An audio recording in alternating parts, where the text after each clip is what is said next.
Good morning, Orlando. This is Alan Maycumber with the Maycumber team of Keller Williams. Happy Friday, everybody.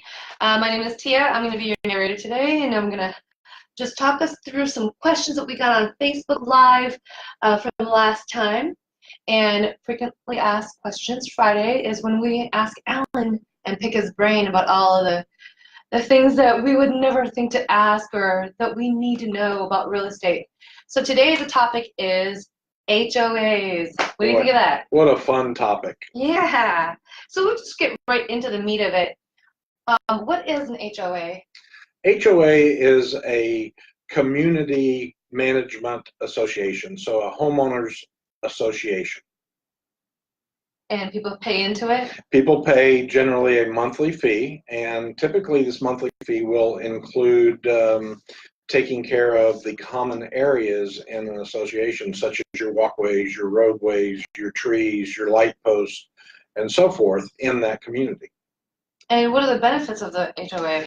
Benefits generally are it will maintain the appearance of the community to a higher standard because each resident is required to continue to make their home fit within certain covenants that the HOA requires.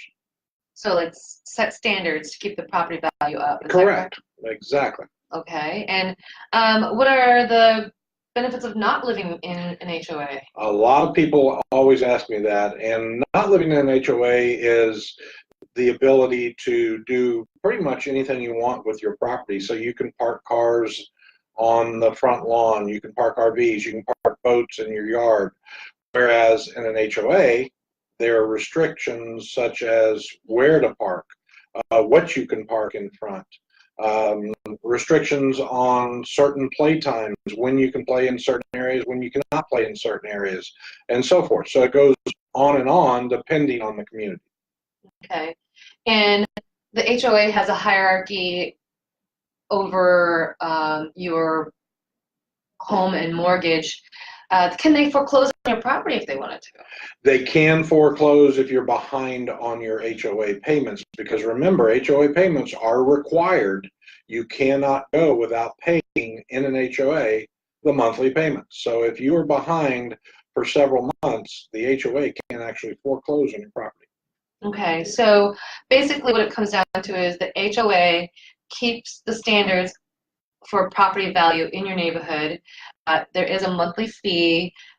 As long as you live there, you need to live by the covenants and keep paying these fees. Correct. And this HOA is managed by a board of directors, which are residents in the community.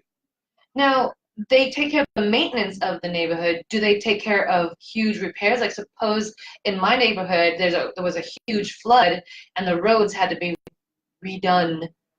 Do they take care of that? Actually, typically not. In an HOA, either if you're in a gated community in an HOA, then the residents, if you are behind any type of gate or fence or so forth, the residents are responsible for your roads and your sewer and the repairs. If you are outside of a fenced area, then that's going to be your city or your county or whatever. So that is a benefit in an HOA. So on that topic, Terry K just texted, they have to pay a certain tax addition to their property tax called a CDD. What is a CDD? A CDD is a community development district. And what that is basically is a bond purchased by the developer prior to construction of the community. So what he's doing is he's getting the community and all the special features in that community financed through the district, such as the city of Orlando or Orange County or Seminole County. So they get that financed, which is an additional fee for every homeowner in that community that is on your tax bill that must be paid again. That is a direct fee that is going to go back to the developer to pay for the cost of these bonds that they purchase. So in one sense, the HOA takes care of the maintenance, but the CDD bonds take care of the huge repair bills. Is that correct? Within the community. For instance, in a community and you live in a CDD community and you have a sinkhole on one of the roads. Then the CDD is a insurance policy, so to speak, to go back and get those roads repaired through the county, because these are the fees that are paid from every resident in that community. So this is a separate fee on your property tax on top of having to pay HOA loans, is that correct? Correct. So now you're going to have, not only you're going to have your tax bill for your home, you're going to have your HOA, which maintains the area, the common areas, such as mowing the grass and trees and so forth. But then you're also going to have an additional fee on your tax bill, which is your CDD fee, which is going to cover any type of major repair or replacement of such amenities as a swimming pool or a park or a school, of any type of major structure. Then that would kick in and pay for those repairs. And how is the CDD cost determined? That's all determined on the cost of the development, the prices of the homes, and how many homes are in that community. So it's all divided amongst the residents on every home, and every home pays a portion of that CDD bill. Okay, so we have another question from Beverly in Orlando. Does the developer have a choice whether to create a CDD or not? Absolutely. A developer can come in and say, I don't need a CDD, I'm going to finance the whole development by myself. Or he can go in front of the county or the city and say he would like help financing the development. Therefore, they create the CDD or the bond to help the developer get started. What percentage of developers wanting to build an area would elect to build a CDD?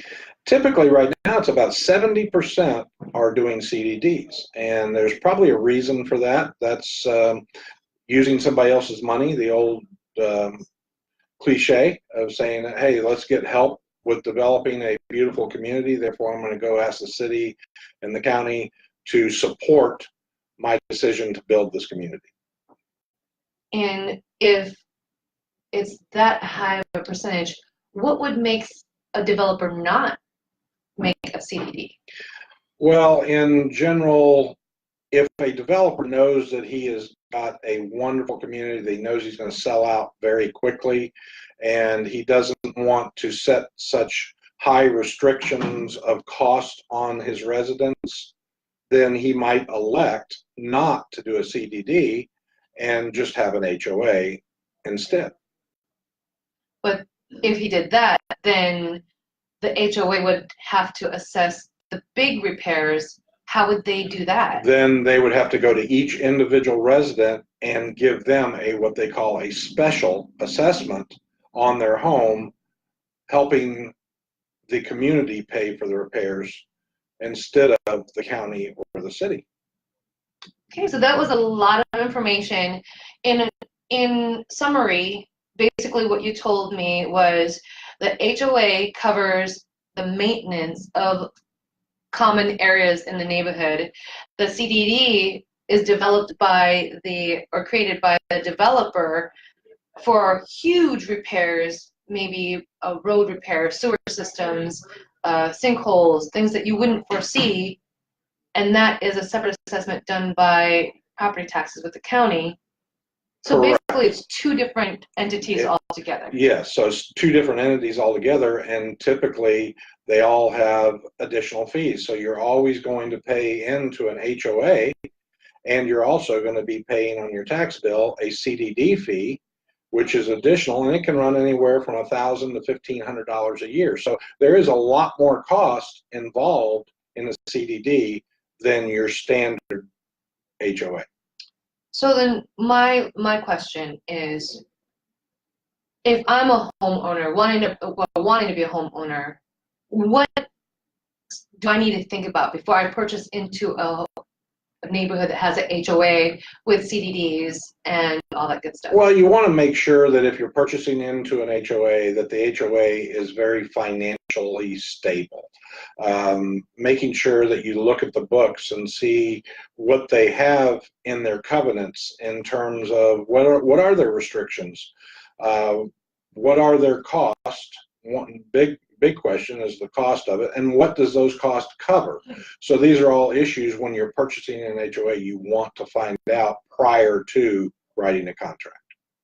Are there any questions I may not even know to ask that first-time home buyers may overlook? Anything you want to? Well, just be reassured that, one, buying into an HOA is a great idea. One, you have somebody looking after your community, always maintaining and keeping your values up, which is awesome. And buying into a CDD is not always bad either. It really is a personal choice of whether you want to live in an HOA or you don't want to live in an HOA and have a little bit more freedom with your property and your home. But then again, it also allows other people in your neighborhood to have freedoms to live how they want to. And correct. You can have a house next to a trailer, next to a horse barn. There's all kinds of different things. But in general, some people like that freedom. So it really comes down to a personal choice for the individual. now you were telling me a story earlier, a little tidbit about CDDs and what was that? Oh, that was a good fun fact that everybody should know or might want to know. You might win a bet some night at a restaurant. But back in 2008, when the homes had the crash in the market, there were 168 developers that actually had to file bankruptcy because the CDD fees were not getting paid by the owners of the community because they were in default or in pre-foreclosure or foreclosure. Therefore, those costs of that CDD go back to the developer, and of course he could not cover it as either. Therefore, he had to file bankruptcy. So this is one big reason why you want to make sure that your community is very financially stable. Well, thank you for all that information. I have learned so much today. I hope everyone out there got their questions answered and learned a little bit today. Thank you for joining us. And do you have anything to say? We know Orlando, and I hope everybody has a wonderful weekend. All right. Well, thank you everyone for joining us. Goodbye. Bye.